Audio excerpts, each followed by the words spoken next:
Hey, everybody. Welcome back to the Woodworking Podcast. My name is Nick. I can be found at nickferry.com, and I am joined with a good buddy of mine. And I figured it would be fitting to have him on as a guest to the first podcast back because he was the one that convinced me to bring it back. Yes. And this is my good friend, Bob Kloes. Hello. And where can you be found at? I can be found at bobkloes.com. How do you spell that? BOBKLOES. Or on Instagram. As Bob Kloes 456. Is there an underscore in there? No. Okay. So Bob Kloes 456 on Instagram. He's also on Facebook under Kloes Custom Woodwork. Kloes Custom Woodwork or bobkloes.com. BOBKLOES. And so yeah, this is the bringing back of the podcast. I basically couldn't say goodbye to the podcast altogether. It was a nice little break from not having to do it, but I think it was just, like I said, I couldn't say goodbye to it. So Bob was the one that kind of convinced me to bring it back a couple months ago because you had knee surgery. Yep, I did. I had my knee replaced. I'm not a big social media guy. Really? But I always enjoyed your podcast. Don't ask me why. You were good. And I didn't want to see it go. And I really felt that you should continue. So that's Cool. what made me say it to you. Well, I definitely appreciate that. A little background on Bob, or I'll let you kind of give the background, but why have Bob? Bob is a fine furniture maker and has been for quite some time, and I'll let him kind of give you a little bit more of his pedigree. But he lives local to me, so we're actually recording this in my shop today, and I'm trying something new. For those guys listening on SoundCloud or iTunes or any of those RSS feed and all that stuff, you can listen to it, but I think I might from here on out record these and put them on a YouTube channel. All the links will be at thewoodworkingpodcast.com. We do have a camera running here today, and we'll see if it makes its way over there. But I just wanted to let you guys know that. And thanks to all the Patreon supporters as well. I should get all the front of the house stuff out of the way. But thank you so much. But anyways, Bob, how long have you been woodworking? Well, close to 40 years. 40 years. 40 years. I never had any training. Everything I've learned was by myself, by trial and error. I got married in 1977, bought an old house. I had to fix it up. So I went to the library. We didn't have computers. We didn't have YouTube. There was nothing like that. So I learned by going to the library, getting books and magazines, reading things, and then trying them. And I learned some good lessons along the way. I learned patience is definitely probably the biggest thing you need to be a woodworker. Whatever you do the best at it you can. And if you want to improve, keep doing it until you get better. It's pretty simple. Yeah, I would agree with that 100%. I know a lot of times we do the YouTube live videos and stuff like that. And one of the questions that gets brought up again and again is, what would you perfect or what would you try and get better at as kind of a beginner woodworker? And I seem to be one of the only people that answers the question again and again: cut, square, and straight. Yep. Whether it's a hand saw, a scroll saw, a band saw, a table saw, a jigsaw. Yep. I mean, you're going to need to make straight and square cuts. And you need to have your lumber straight and square to build anything that's going to look decent and work right. You can't go to the store and buy a board off a rack and think it's going to be square and flat. That's just not how wood is. Wood always moves. And however you build something, you have to build it so that you allow the wood to move. That was one of the hardest lessons I learned long ago, but it's so true with anything you build. The material is a natural material, and it's always going to move whether you have 2 coats of finish on it or 10 coats of finish on it. It's always going to move. So build accordingly. And if you can, build it so you can finish it easy. That's one of the biggies. What do you mean by finish it easy? I have a good friend, Charles Neal, who I believe says he builds to finish. In other words, what you want to do is when you build your piece, your project, you want to build it so that as you assemble it or whatever, you have the parts done and either finished before you put it together, or that you can easily access and finish it after it's together. You don't want to build a box and have the whole inside where you sand it or have to sand it after you've got the box put together. You want to sand all that before you put the box together. That's just a simple, easy trick I learned the hard way a long time ago. The same way with a cabinet, whether you're doing a kitchen cabinet or a piece of furniture, you want that inside done, sanded, ready to finish before you put the case together. It just works easier, and it makes it a whole lot easier when people go to finish their projects, which to me brings up the point of finishing is usually the hardest thing for a woodworker. They spend a lot of time building something, and then they try to slap some finish on, and it doesn't look like the Minwax commercial on a TV. It doesn't look like it should, and that's frustrating and it's hard.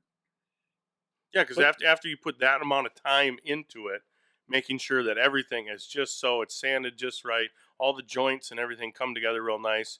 Do you find you see because you've been woodworking for a long time, and you've seen anywhere from new to fully experienced? Do you see a lot of people rushing the finishing, and then that's where they maybe get they spent so long building the piece. When it comes to finishing, they just want to get it done and in the house or in the place where it goes, or give it to the person who's supposed to get it. And that's not how you can look at finishing. To me, when you build a project, you've got a third of the time machining material, a third of the time building material or building the piece, and then a third of the time finishing the piece. So that's kind of how I allot my time when I do it. And if you're not spending as much time sanding as what you are building, a lot of times it doesn't turn out as well. Sanding is really critical to getting a good finish.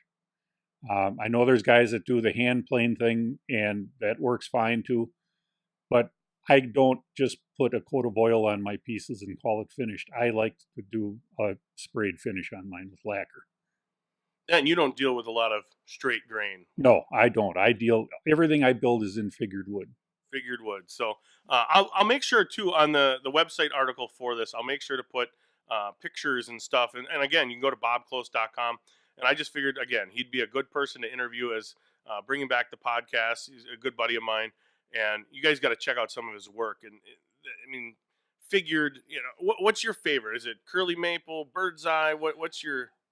Actually, I got two little log sets of stuff. I've just never seen anything like this at all. It's hard maple. It has bird's eye in it, but it looks like marble. Really? I call it marbled maple because it's just so ungodly figured. It's blistered and curled, and it looks like crushed velvet in places. It's so unique and so cool.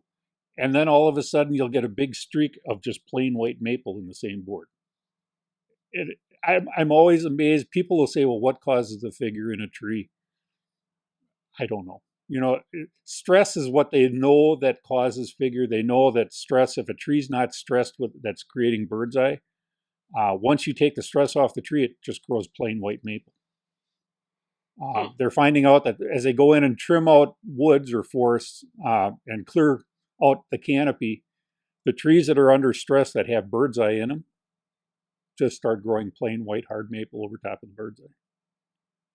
So you're relieving the stress off the tree, which is creating the figure in the first place. Yeah. There was a real interesting video I found on YouTube of a forester up in the UP who did the best job I saw yet of explaining figure in a tree and bird's eye and what to look for in a log. And one of the things he said, which always to this day still stuck with me, is most trees come down and they flare out at the butt.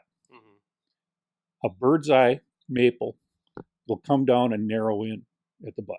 Really? It's complete opposite. And he said it's because of the stress on the tree. So. And bird's eye is always more prominent on the outside, the bark side of the board. Right. Well, its curl is too. One of the things I found over the years with doing figured wood, with curly maple, bird's eye, flame birch, curly cherry, maple especially, curly maple is the biggest one. I know people like to book match boards, but with curly maple, the figure is always better. It's always stronger. It always looks better finished on the outside of what you would call the outside of the tree. So in other words, if you look at the end of the board and the rings are curved up, that's the outside of the tree. So when you go to finish, that's the side you want to show.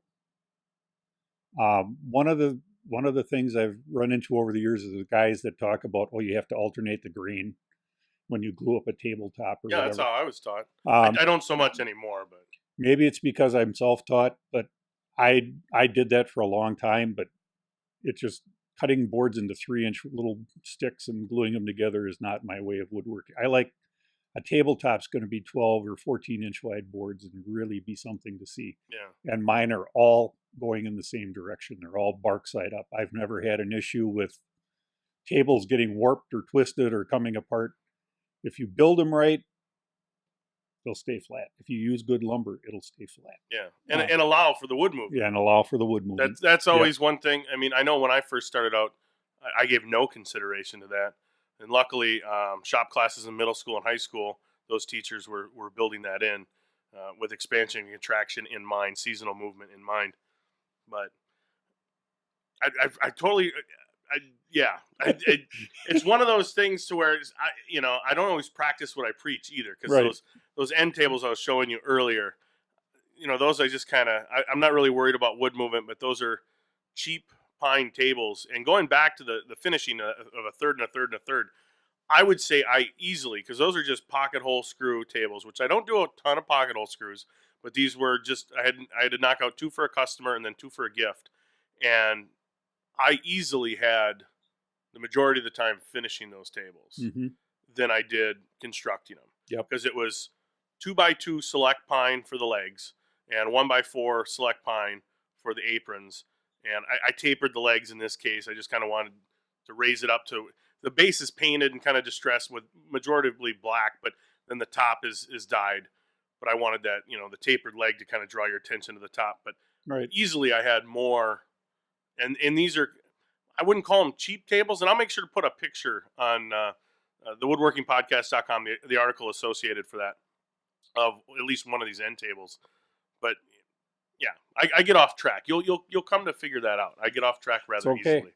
There's so many ways you can go when you talk woodworking. I mean, there's so many things. I can't do everything in woodworking. I can do casework. I can do furniture. I'm not a carver. I'm not a turner. I can finish real well.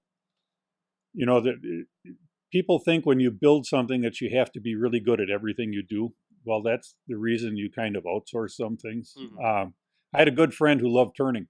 He would come in and turn legs for me for hours. He loved it. I hated it. Yeah. And he did a really good job. That would explain why you have a duplicator. Yep, exactly. Yep. When I did it, it was a duplicator, and it was really fast and dirty and nasty, but they got done. Yeah. Carving, I have a friend who was trained in Europe that's a great carver. I couldn't do what he does. I can't look at a board and say, I can see this face in there. That's not me. But I can tell you that as a woodworker, or as a human being, I guess, for that part, if you look at something and there's something not right, it's your eye telling you that there's something not right. Well, there's a lot of people that'll make something and then say, well, what do you think? And I'm blunt. So I'll say, well, it looks like crap or it's really good. It's one of the two. And the reason it is proportion. Yeah. And you can, there's books written on proportion. There's a lot of things done on proportion. The whole Fibonacci. The golden rule, the one golden ratio. Yeah, it's the golden rule. That's build things like you want other people to build. Exactly. No, it's funny you brought that up, because I was doing something for my wife the other day, and it involved a rectangle. And I said, no, let me redo that quick. And she goes, no, it looks fine. Why? And I said, that's completely out of proportion. She goes, well, it doesn't matter what size. And I said, no, but it's out of proportion is like the golden ratio Fibonacci scale, and it just doesn't look right. And she's like, and I showed her, like, it goes back to the Greek Parthenon and all that stuff. Yep. And if you look at it, and it pleasing to the eye or not pleasing to the eye. And I know you were alluding more to whether it's a quality piece, like whether it's crap or it's not crap. Well, no, but if it looks right to me, again, it's if you look at it and it's proportioned right. And I've never been one to follow that golden ratio thing so much. If it looks good to your eye, it's good. I read an article once that says the human eye can detect up to a 64th of an inch difference. I'd believe it. So that's why people can tell if your picture's hanging crooked on your wall. Yeah. It is what it is. And if you build something and it doesn't look right, I've burnt a lot of things up over my life that I just didn't like because I didn't like how they turned out. And people would say, well, how can you do that? If it's not good enough for me, it's not leaving my shop. Yeah. I've got pieces all over the country in 48 of the 50 states. I can't afford to put something out there that's not good. Yeah. And Because that could be somebody's first initial impression. Exactly. Well, oh, this is a Bob Kloes piece. Yep. And then they're like, well, no. Yeah, I don't want that again. Yeah. Yeah, exactly. Well, that answers, because I was about to ask you, do you ever just not get rid of a piece because you don't like how it turned out? And I kind of answered that. Nah, I burnt them. My wife and my daughters would say, oh, you can't do that. And I'd say, it's not me. It's not good enough for what I want. And I'll tear it apart. I'll use it for something else, whatever. He has some of the best curly charcoal I've ever seen. Yes, yep, I do. And Nick is right. I do make charcoal out of my little scrap pieces. That's one of my odd things in life. But it's a woodworker's nature not to waste anything. Right, exactly. Some guys, make whirly gigs or whatever. I make charcoal out of pieces, and you do get figured charcoal, believe it or not. You can have bird's eye in the charcoal. You can have curl in the charcoal. So it's there.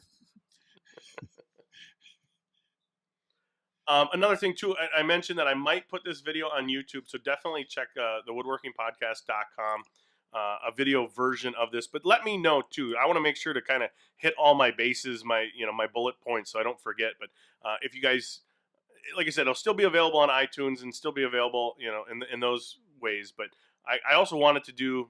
I just like the idea of just plopping down a camera, and the camera angle will get better. Anyone that's watching on YouTube, the camera angle will definitely get better. But see, I digress into weird tangents. I want to make sure I hit all my points. This has been absolutely fascinating to see what all goes on and what you have to go through to even do something like this. And the money involved. And I spend a lot of money on tools for woodworking, but sitting here and seeing what you all have, there's a lot of money spent on just this equipment. It gets pricey.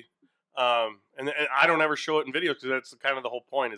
It's not supposed to get shown in videos. And I was fortunate; I was doing theater productions and advertising pieces, and different packs for them for my softbox lighting and a couple of the microphones. But recording two people at once in my shop, this is the first time, and I have this kind of rig it'll get better if we decide to go the video route with that. But and I think the majority of the time.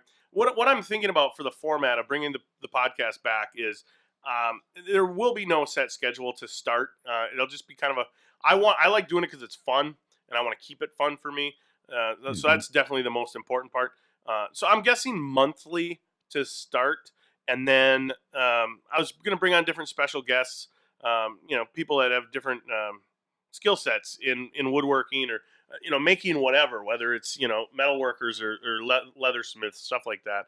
Because I already have quite a few people. If you guys have any suggestions, please feel free to leave those on the woodworkingpodcast.com and all that good stuff. We can get back into talking about woodworking.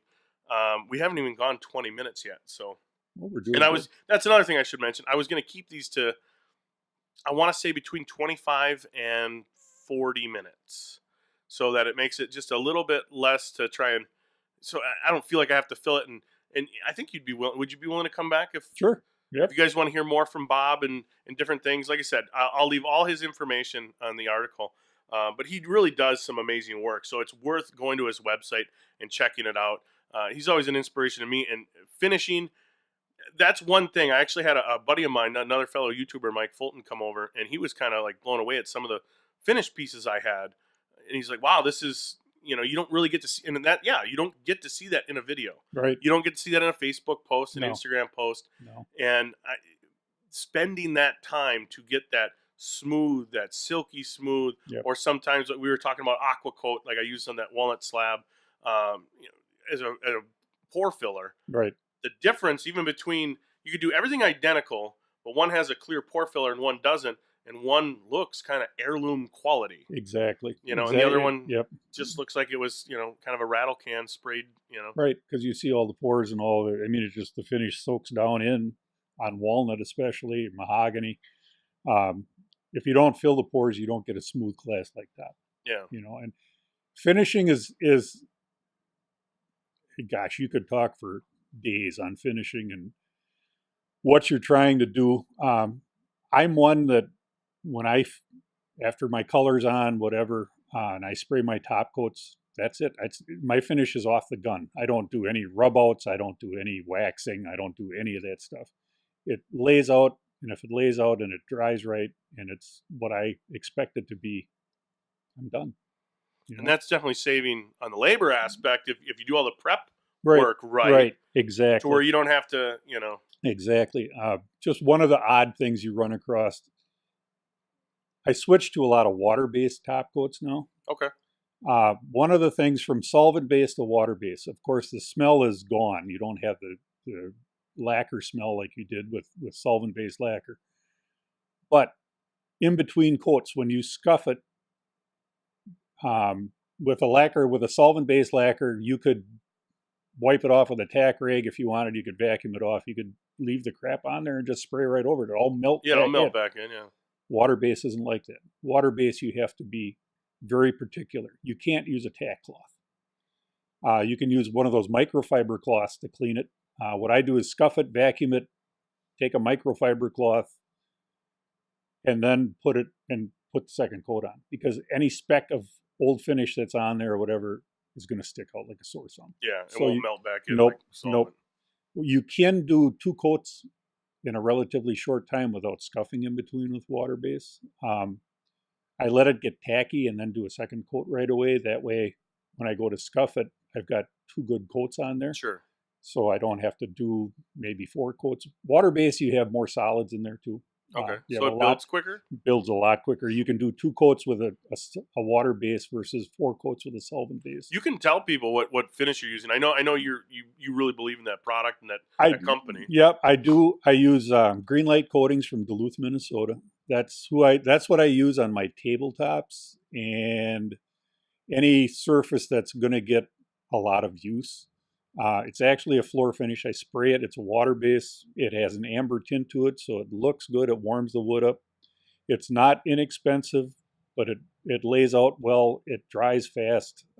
It just works really nice. And it's durable because it's a durable floor finish. Yep. And then the other stuff I use is Agualante from ML Campbell's. That's what I use on furniture pieces. It's a little less expensive. It's more like a pre-cat lacquer, but it's water-based. It sprays nice, lays out nice, gives you a really nice finish. They did change the formulation on it a little, and it dries a little quicker now than it used to. The first time I sprayed that, I had some real issues, and I bought some reducer. They make a special reducer for it, which tells you that they know there's problems.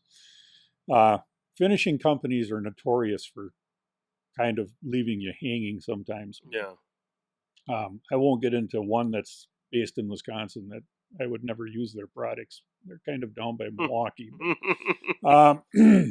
Anyway, I tried it with the retarder and I tried it with I've got it down now to where I can spray it and not have the issue, but it's a real fine line sometimes. The weather can play part of it. If it's temperature, real hot, humidity, humidity, both can play a big part in your finishing.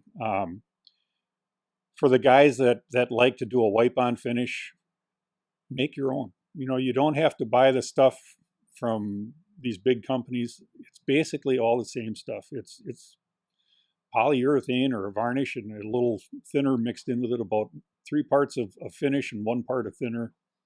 You got your own wipe-on. You were thinning one of your go-to wipe-ons, though. You're thinning with naphtha, right? Right. Naphtha is because it dries faster. Okay.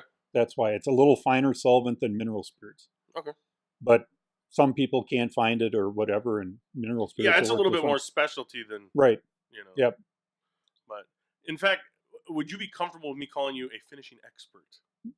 Oh, I don't know. I'm an expert to myself because I've done what I've done, but it's all trial and error, and I've made lots of mistakes, and mistakes are just learning lessons. That's all they are. Don't beat yourself up if something gets messed up. I've seen a lot of guys that they'll do something and if it doesn't work out, they throw stuff and cuss and swear, and it is what it is. I did one not that long ago that I cut 3 boards, cut them all too short. Would you cut them again to see if they were good? Yep, cut them. I did cut one twice, and it was Still really too short. short? Yeah, and it's just like there's days you just kind of put things down and walk away and go outside and look at the dog or whatever. Just walk away from it. The reason I thought of that is because I've heard that old woodworking joke where, I cut this board and it was too short, and I must have cut it 3-4 more times and it's still too short. Yep. It happens. And believe me, every woodworker does it. I don't care if you're world famous or if you're Joe Hack in your garage. Everybody makes mistakes. I always wondered about Norm when he used to do stuff in that show, and he never made a mistake. I always wondered. I'd love to know where they went with all the stuff that did get screwed up. Well, it always made me wonder in the New Yankee Workshop how he would always start out and he's like, "Oh, with our prototype." So he already built it off camera once. Yeah. And they did make some design modifications, but I think that would irritate me as a woodworker, having to, in 2 or 3 days, build something, set up all my machining, my tooling, and then reset it up again. Yes. Like when he knows I could have batched out 2 of these, in less than half the time. It's true. My wife always laughs at me because when I go to build multiples of something, I never get just 1 or 2.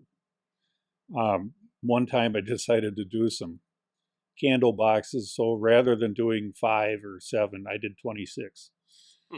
I'll never do that again. I hate batching work. Now I'm down to where I'll do 2 or 3 and that's it. That's enough. Yeah. It just gets too repetitious. I'm not a machine and I don't want to do that. Takes the fun out of it. Takes the fun out of it. Yeah. Anything over 2 or 3 for me, I would say takes the fun out of it. Yep.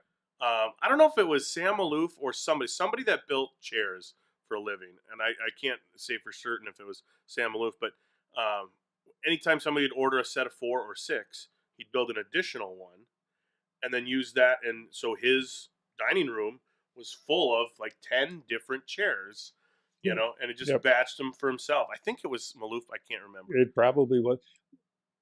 Have you ever sat in a real Maloof chair or seen a real Maloof chair? I've seen one, I believe it was at Highland Woodworking, where it was it was a true Maloof, half sculpted, half not sculpted yet. Okay. So it wasn't like a finished piece you could His sit chairs are really, really low because Sam was a really short guy. Oh, okay. I didn't know and he that. built everything to his scale. Huh. So they said you would go to sit down in this chair and like someone that's tall would like have their knees up by their forehead because the chair was so short. That's how he did things. My brother was a kinesiologist, and he would always speak to that for whether it's workbench height or what, really. And now that's been my response to people. Hey, how tall should my workbench be? I don't know. How tall are you? Yep. I mean, do you have a good back? Do you want things up a little bit higher? My benchtop bandsaw there has got to be, that's probably close to 50 to 60 inches for the table. Yep. But that's when I'm doing precision stuff. I can actually Yep. have my hands and my eyes and right there. And yep, exactly. I mean, I don't think you'd want that with a table saw being staring down at the blade, but. And, one thing with woodworking is you'll always get arguments with guys about stuff. Workbench height is a great one. Years ago, I remember I was told, well, you stand with your hands to your side and you lift your hand up and you measure to the bottom of your palm. So I thought, okay, I'll try that. That's what I built like my first 5 workbenches to. I imagine that's too short. No, it really wasn't bad. It depends if you're hand planing a lot. A hand tool guy. Hand tool guy, that's perfect for a lot of stuff. If you're chopping dovetails or stuff, that's a little low. You want it a little taller so that you get that same thing, that it's closer to your face. Yep. So you can see what you're doing. As you age, you of course want things closer to your eyes because your eyesight goes bad. And you can argue points. You can argue about finishing. You can argue about tools. Sometimes woodworking becomes just a big giant argument, and it's too bad because it's meant to be, I think, something that should be fun and relaxing and rewarding. Yeah. And that's me. That's what I like. That's what I love what I do. Since I've started doing this full time 20 some years ago, I've never worked a day in my life. I hope that someday they can carry me feet first out of my shop. That's how I go. So, um, No, my dad always used to say that if you find what you really are passionate about, what you enjoy doing, yep, you'll never work a day in your life. nope, Although I'm also with if you can find something that's financially beneficial, that helps. because I had a friend of mine that had no interest in welding, but he went down south to be an underwater welder for 6, 7 years. It was making such good money, living out of basically his car. Came back up to Wisconsin and paid cash for a house at like 28 years old. Yep, No mortgage ever in his life. nope. That's And now he's still young. He was at that time he wasn't even in his 30s, and he could essentially do whatever he wanted because he didn't have a rent or mortgage payment. right, right. So Yeah, you know, woodworking will never make you a wealthy man, but it makes me a very happy person. It's paid the bills. I'm definitely don't want to be rich in my life, so it's worked out fine for me. My wife has allowed me to do this. She's probably been the biggest influence in my life as far as letting me do this and backing me, telling me I was doing the right thing, because a lot of times I worked for an insurance company for 23 years and walked away from a regular paycheck, and that's hard to do. yeah, and benefits. And benefits and all that, but I knew I had to, and it's worked out. So That's interesting you said that because I've known you for quite some time, and I don't think you've ever alluded to how supportive your wife's been. And oddly enough, my wife has been super supportive for my woodworking since I've met her. yeah, Whether it's woodworking, metalworking, anything, she's like, if you enjoy making stuff with your hands, try and find a way to do that. And even before I did YouTube videos, I was still selling for whether it's the occasional customer or occasional craft show. But again, we go into that whole, I don't like batching out a dozen things or right. more. But I have now amassed a collection to where I need to do a craft show coming up because I have a couple tables and probably a dozen or two bowls, different pens, napkin holders, and stuff where, find 3-4 hours in the shop, you end up making stuff. But It's interesting you say about a craft show, and I did art shows for years, fine art shows, and people don't come to art shows to buy furniture. That was lesson number one for me. So I lost a lot of money going to do art shows. yeah, But I did make some good clients. Probably the biggest thing for me has been going into selling lumber. It's become larger than my furniture business. It's something I really enjoy. It's years of working with some different people and different mills and finding what I want and knowing that they can get me what I want and what's good and what's not good. And it's become a very rewarding part of my business, both financially and just because I love doing it. yeah. Um, That, and we almost didn't talk about that, but you sell figured wood. I sell figured wood, and probably 95% of it comes from Wisconsin and Upper Michigan. So people are always amazed that there's this type of wood. And when I say figured woods, a lot of people have no idea what that is. So it's wood with a figure in the grain. Just, I guess one of the best ways to describe it is most people have seen quarter sawn oak with the flake in there. Flake is what they consider figure. Rays. Yep. Yep. There's curly maple, which looks like zebra stripes in wood. Bird's eye maple has little, what they look like little bird's eyes. There can be all different types of figure, whether it's curls or half moon shapes or crescent moon shapes, or every wood is different, and every wood can have different types of figure. But that's all I sell. I don't sell plain maple. I don't sell oak. I don't sell cherry. I sell curly cherry. I sell curly oak. So that's the sort of thing that's what I specialize in. Is there any, just to let any listeners know, if anyone's interested in getting some figured wood from you, is there any minimums or anything? That way, if somebody's... I do it usually, I always say 20 board feet. That's usually 3 boards, sometimes less, sometimes more. If you buy like the big planks, like the turning stock planks or the big thick planks, then it's just basically 1. And the reason figured wood, especially thick stuff, costs so much is it takes forever to dry. I don't have a vacuum kiln. I wish I did, but I don't have $100,000 just to plop down on a kiln. Well, you have to talk the other Bob Yep, into it. yep. I air dry everything close 6 months, usually for 1-inch material. 6 months basically for every inch thickness of material, and then it goes into a dehumidification kiln, and it's dried what I call low and slow. It's low temperature, it's 107 degrees. It takes longer than the big commercial kilns that push lumber through in 14 days. So, but I know that my material comes out good, it comes out dried, it comes out bug-free, and that's important to me. Yeah.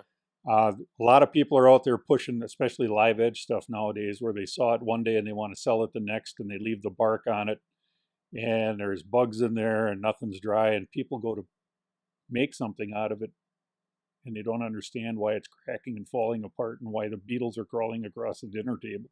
Yeah. So, so anyways, again, bobkloes.com, BOBKLOES.com. For any of the wood to look at any of this stuff, and I definitely appreciate having Bob on today. But I want your guys' feedback too. Whether you go leave a review on iTunes, or a comment on the Woodworking Podcast, or on the YouTube channel, I'll leave a link to. I even have to start the YouTube channel, so I haven't even done that. I'm pretty much obligated. I've been video recording this whole time. Yes. But leave a comment there too. Bob can. He said he'd be willing to come back. We could talk about specifics. We could talk about finish. Yep. We could talk about wood selection. Yep. Working with figured woods. Yep. Working with figured woods. Working with wood. If you have questions about wood, how do you what do you sand it to? Some guys will sand down to 12,000 grit. That's just overkill. Most of my furniture that goes out of my shop is sanded to 150, 180 is the final sanding. That's what I do too. Yeah. There's no reason to go finer than that. It won't take color as well if you want to. Well, I don't stain, I dye, which is a whole nother thing. But there you go. You can come back. We can talk about coloring wood. Yep, exactly. Yeah, and chatoyance. Yes, chatoyance. People love saying the word chatoyance. Yes, they do. Yep. I think it's because it sounds French. There you go. I like French fries. Does that count? That works for me. Awesome. Well, I think we'll wrap it up there. I think that was right around a half an hour, and I always like to say I appreciate it, and thank you so much to the Patreon supporters over on patreon.com/the Woodworking Podcast, and a huge thank you in two different respects to Bob Kloes. Thanks for your time and coming on, but also thanks for convincing me and kind of kicking me to bring it back, because I'm glad you did. This makes my heart smile. There you go. Awesome. And if you guys want to have Bob back on as a guest, definitely let me know in one way, shape, or form or another. And definitely check out his website, bobkloes.com. And thanks, everyone, for watching on the YouTube, if that's what you're doing, or listening, if you're just listening. There you go. And like I said, this is going to be kind of rough to bring it back. Hopefully, I'll even get better camera angle or whatever. I had to switch my camera because this is the only one that would go past 20 minutes on one clip. And hopefully we'll figure out these microphones and stuff, and can definitely have on other guests, and hopefully have Bob back sometime soon. Whatever. Awesome. Thanks again. Good. You bet. Thank you.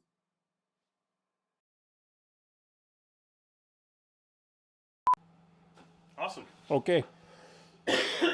I've been wanting to cough. I didn't think to get a glass of water. I got kind of squirrely at one time. But,